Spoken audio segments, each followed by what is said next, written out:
हनुमान जी को सामान्यतः अखंड ब्रह्मचारी के रूप में जाना जाता है और अधिकांश लोग यही मानते हैं कि उन्होंने कभी विवाह नहीं किया, किंतु कुछ प्राचीन शास्त्र विशेष रूप से पराशर संहिता और हनुमत चरित्र इस धारणा से भिन्न एक गुण तथ्य प्रस्तुत करते हैं। क्या हनुमान जी का विवाह हुआ था? क्या आज तक केवल झूठ फैलाया गया? आइए पराशर के माध्यम से जानते हैं उस सत्य को। जब हनुमान जी ने सूर्य देव को अपना गुरु स्वीकार किया, तब उन्होंने अत्यंत अल्प समय में वेद, उपवेद, व्याकरण, नीति, खगोल और युद्ध विद्या का संपूर्ण ज्ञान प्राप्त कर लिया। हनुमान जी की तीव्र बुद्धि, अद्भुत स्मरण शक्ति और कठोर संयम को देखकर स्वयं सूर्य देव भी आश्चर्यचकित हुए और अपने शिष्य से अत्यंत प्रसन्न हुए। ऐसा कहा गया है कि सूर्य देव ने हनुमान जी को ऐसा ज्ञान प्रदान किया जो सामान्यतः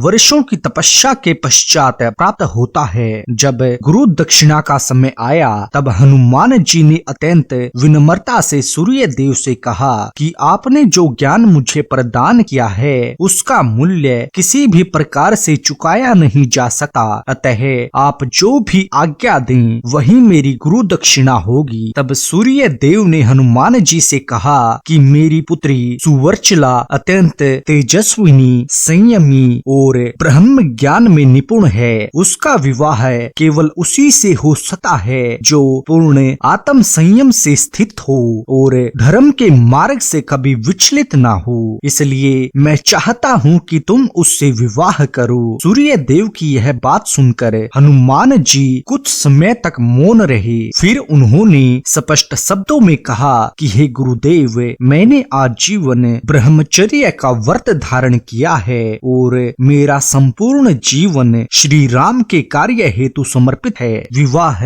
मेरे मार्ग में बंधन उत्पन्न कर सकता है और मैं अपने व्रत से विचलित नहीं होना चाहता। तब सूर्य देव ने उत्तर दिया कि यह विवाह सांसारिक भोग के लिए नहीं होगा, बल्कि धर्म की मर्यादा की स्थापना हेतु होगा और इससे तुम्हारा ब्रह्मचर्य भंग नहीं होगा। पराशर संहिता के अनुसार यह विवाह ग्रस्त जीवन के सुख के लिए नहीं, बल्कि एक शास्त्रीय कर्तव्य के रूप में संपन्न हुआ। हनुमान जी ने यह शर्त स्पष्ट रखी कि वे दाम्पत्य जीवन में परिवृत्त नहीं होंगे और उनका जीवन पूर्ववत श्री राम की सेवा में समर्पित रहेगा। सुवर्चला ने भी इस मर्यादा को पूर्ण रूप से स्वीकार किया और इस प्रकार यह विवाह सहवास रहित, संयम आधारित और कर्तव्य प्रधान था। विवाह के पश्चात सुवर्चला सूर्य लोक में ही निवास करती रही, जबकि हनुमान जी पृथ्वी पर श्री राम के महान कार्यों की पूर्ति हेतु प्रस्थान कर गए। इस विवाह में ना तो सांसारिक बंधन था, ना विरह की पीड़ा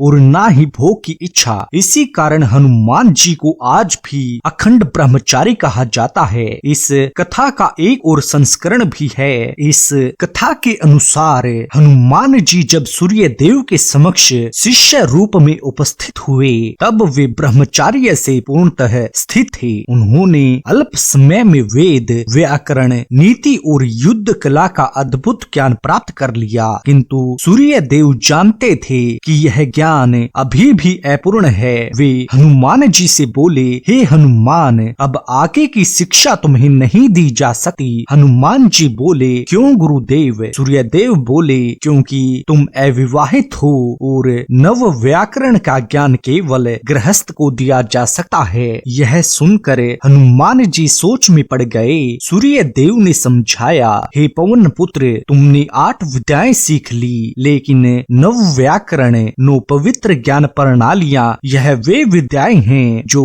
ब्रह्मांड के रहस्य खोलती हैं। शास्त्रों के अनुसार इन 9 व्याकरणों को केवल गृहस्थ ही सीख सकता है। तुम ब्रह्मचारी हो, तुम्हें यह ज्ञान नहीं दिया जा सकता। हनुमान जी बोले, लेकिन गुरुदेव, मैंने संकल्प लिया है कि पूर्ण ज्ञान प्राप्त करूंगा और मैंने यह भी संकल्प लिया है कि आजीवन ब्रह्मचारी रहूंगा। अब मैं क्या करूं? यह समस्या त्रिलोक में चर्चा का विषय बन गई। हनुमान जी को पूर्ण ज्ञान मिलना आवश्यक था, क्योंकि उन्हें भविष्य में भगवान श्री राम की सेवा करनी थी, लेकिन उनका ब्रह्मचर्य व्रत भी नहीं टूटना चाहिए था। तब त्रिमूर्ति ब्रह्मा विष्णु महेश सूर्य देव के पास आए। ब्रह्मा जी बोले, हे सूर्य देव, एक उपाय है। आप अपने तेज से एक कन्या की रचना करें जो स्वयं अयोनिजा हो, किसी योनि से जन्मी ना हो, जो स्वयं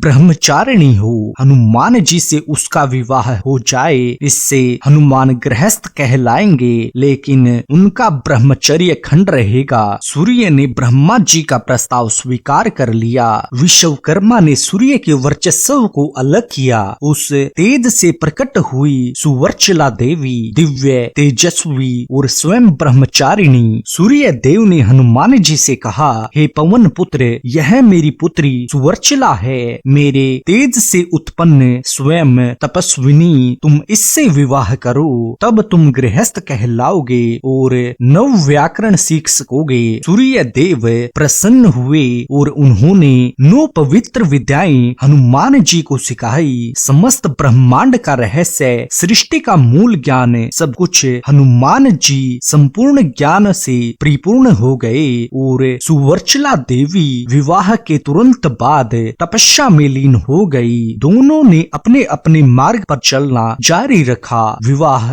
केवल शास्त्र की मर्यादा के लिए था। इस प्रकार हनुमान जी ने पूर्ण ज्ञान प्राप्त किया, ब्रह्मचर्य भी अखंड रखा और शास्त्रों की मर्यादा भी निभाई। जय श्री राम, जय हनुमान। आज के वीडियो में बस इतना ही। आशा करते हैं आपको हमारा यह वीडियो पसंद आया होगा, तो कृपया इसे लाइक और शेयर अवश्य करें। धन्यवाद।